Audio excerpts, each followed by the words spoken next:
Okay, our next topic is the mass selection. In the last video lecture, we have understood that how we are going to do the hybridization and this hybridization, how it helpful in the plant breeding program. Now, in this particular plant breeding program, when it comes to the selection, there are actually the two types of selections. The very first is the mass selection, and second one is the pure line selection. Okay, so pure line selection and mass selection, these are two types of the selection methods which are typically involved in the plant breeding programs. So that is why it becomes very important to understand how we are going to do the mass selection and how we are going to create the pure line selections. Okay, because majority of the time UPSC have asked this question in the UPSC mains examination. Now consider this is your syllabus. We are dealing with the paper number 2 and the chapter number 3, that is plant breeding, biotechnology and the biostatistics, and we are here at the selection. Okay, what type of the selection methods are there? With these methods we are going to understand. Okay, now consider this is the question in the Indian Forest Service mains 2018, that is you have to describe the different methods of the selection, right? So here the two types of method, that is the mass selection and the pure line selection methods, you have to describe. So you can understand from this question how easily they can ask you such a type of question, and if you understand them carefully, it is very easy to answer this question, so that you will get the complete marks regarding this particular question. Okay, now consider the first introductory slide. See, the mass selection, it involves the selecting of a group of individuals from a population. Now understand this. What we have here the group of population. Okay, see, consider through this picture. See, this is the first plant, second, third, fourth, fifth, sixth, seventh, eighth. Okay, so there are total 8 plant. Okay, so you can say there is a whole population of the plant. Okay, it's a group of individual which are forming the population here, and we are going to select the superior members from this particular population. So it involves the selecting the group of individuals. Okay, what we are going to select the group of individuals from population, from whole of the population. We are going to select the group of individual on the basis of their similar phenotype. Now, when we say phenotype literally means the external appearance of the organism.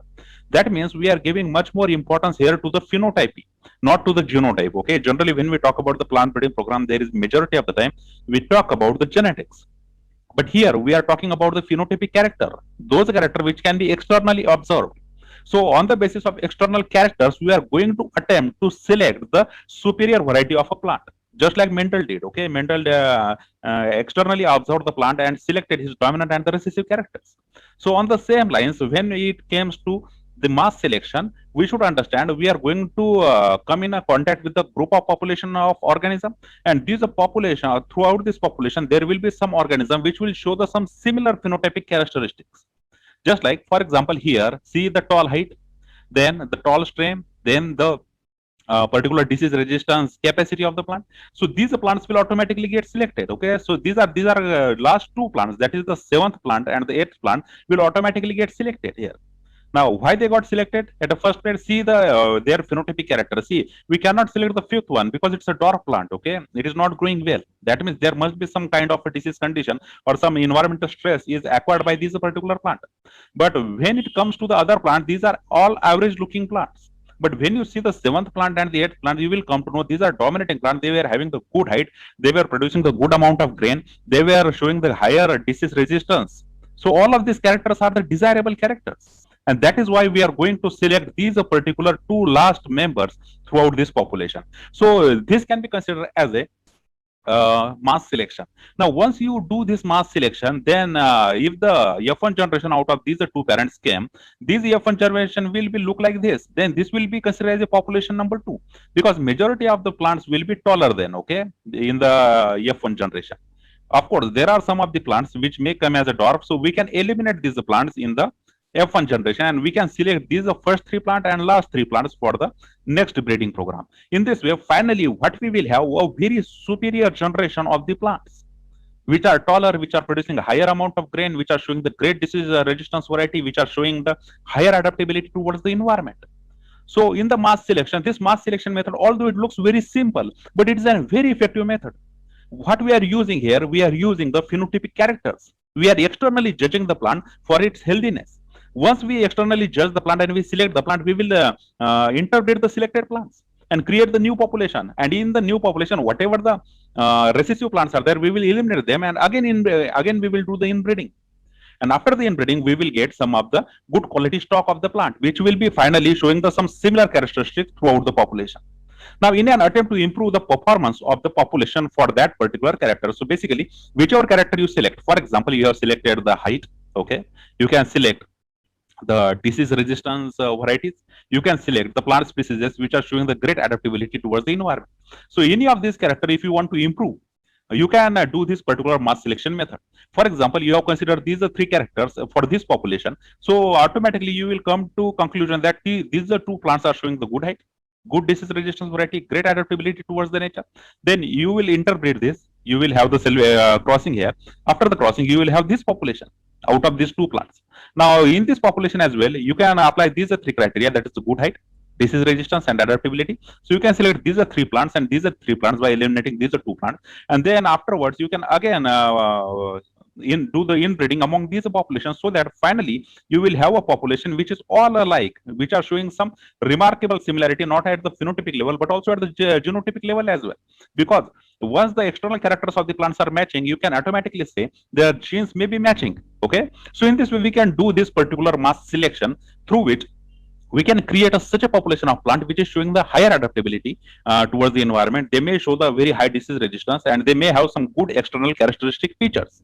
Now, see, a knowledge of the genetic basis and the extent of population variability for the character indicates to the crop breeder the potential offered for the improvement through the selection. Okay, so basically the knowledge, the genetic basis knowledge, okay, whatever the variability is there in the population, if the breeder has a good knowledge of it, then they can easily do this particular mass selection process.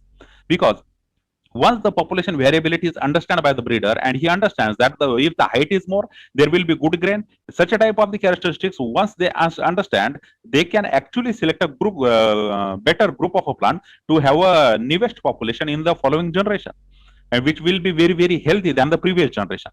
So basically, some knowledge, some genetic knowledge and some knowledge of the population variability, it can lead the breeder to the very good population of the plant by just doing the one method of mass selection.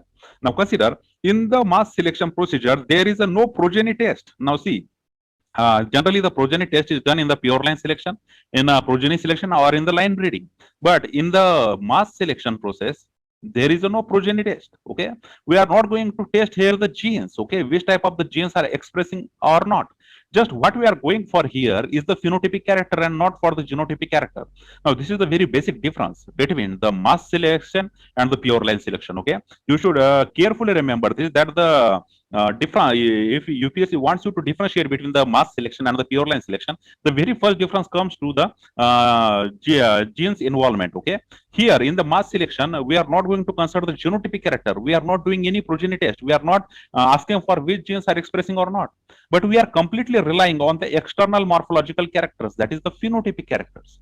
And that is why these are phenotypic characters. Just by observing them, we are creating the superior population in the following generations. Okay, so no progeny test is involved. Now, but the selected population is usually evaluated against the original unselected population. Now see, this is very important. Here what we are doing, we are just comparing the selected population with that of the non-selected population, or say unselected population. Here the last two plants were got selected against all of these plants. Now when you compare the selected plants with the unselected plant, you will come to know the unselected plants are showing the dwarfness. They are short plant, they are average plant, and hence they were producing the average grain. And hence they got disqualified here, while the last two plants got qualified. So here what we are doing, just we are comparing the selected plant of the population with that of the unselected plant to gauge the effectiveness of the selection. Here we are not going for the progeny test, or we are not going for the genotypic characteristics. Okay, so basically in the mass selection, there is no progeny test, there is no genes involvement, and there is no testing of the at the genetic level. But what we are doing here, only the evaluation of the phenotypic characters and comparing the selected plants with the unselected plants. This will give us the superior plants. Okay, simple is that. Now see, in a self-pollinated crops, the mass selection is efficient method.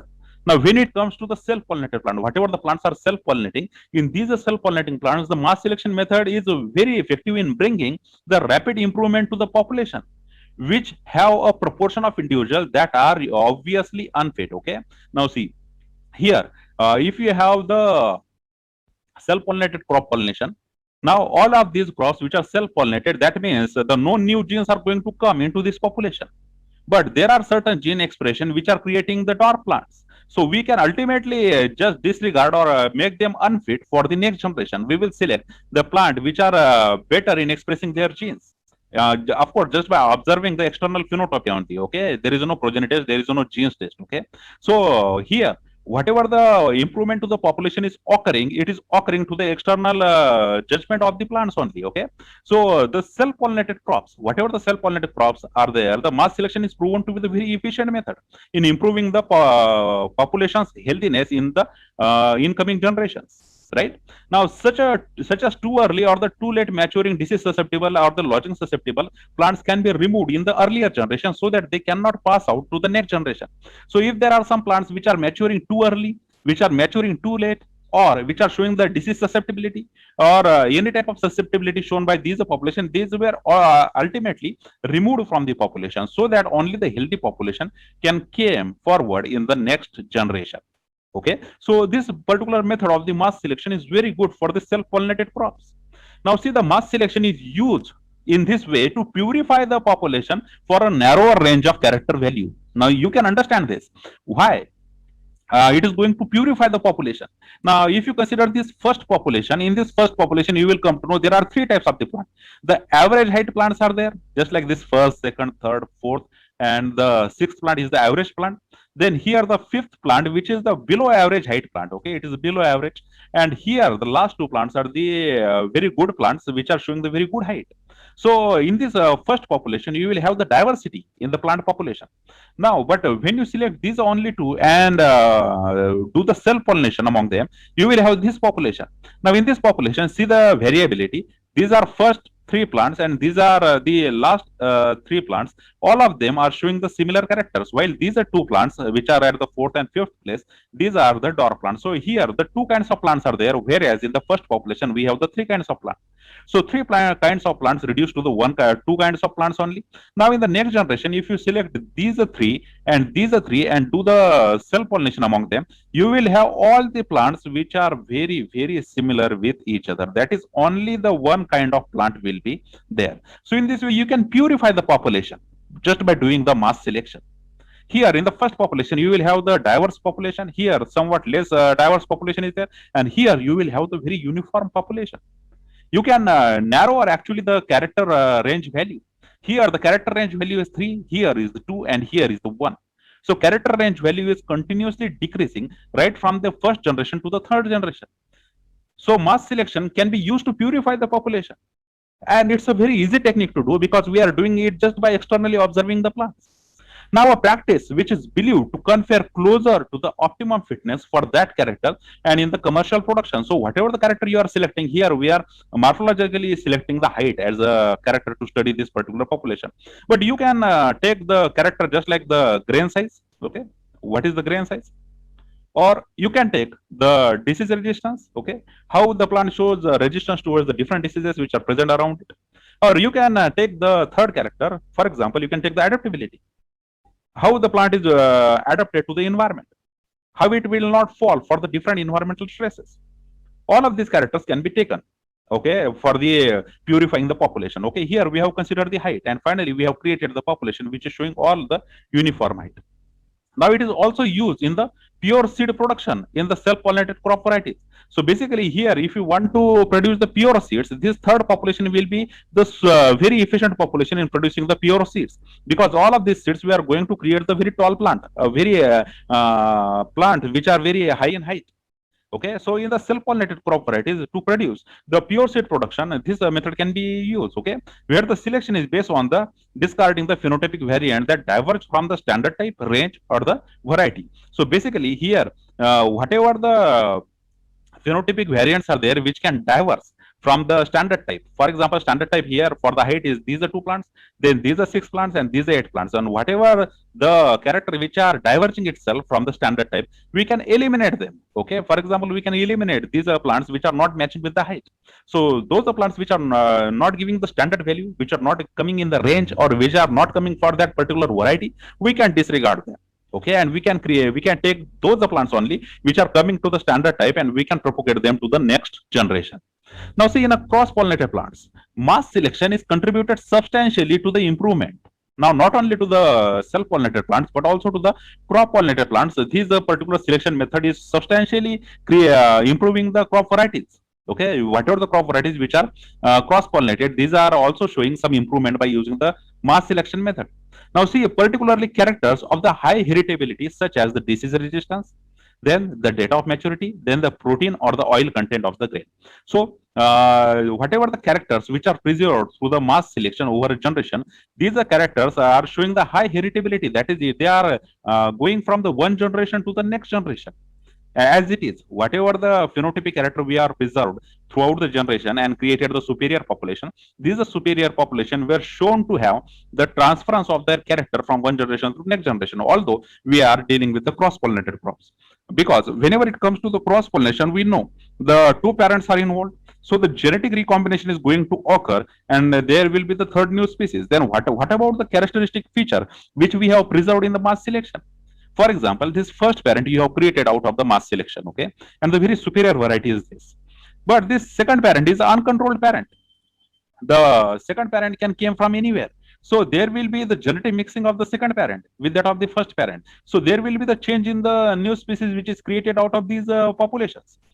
But here, through the experiments, we came to know that the whatever the character we have preserved through the mass selection, they are showing the very high heritability. That is, they are also transferring from to the next generation, although there is a cross pollination.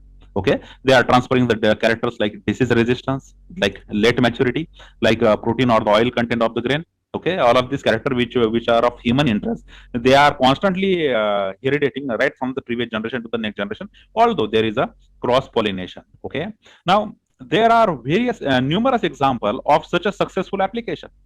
Mass selection is, however, not an efficient method for improving the characters of a low heritability, such as the yield. For example, the yield is such a character which cannot be passed on from one generation to the next generation easily. So that is why whatever the characters we have created in the final population, these characters are not easily transferred from one generation to the next generation when it comes to the yield. Okay, because these type of characters were showing the low heritability. So yield cannot be preserved through the mass selection. So you can consider this is one of the limitations of the mass selection method. Because in the mass selection, whatever the characters which are transferring from generation to generation, they are not involving the yield of the plant. So yield of the plant is going to change over a generation. So basically here the mass selection failed itself because it cannot preserve the characters like yield. Okay, so this is how we can do the mass selection. We can do it for the self-pollinated plant. It is very good for the self-pollinated plant, and it can show the improvement in the cross-pollinated crops as well. Okay, but it is not suitable for the characters such as the yield. All right.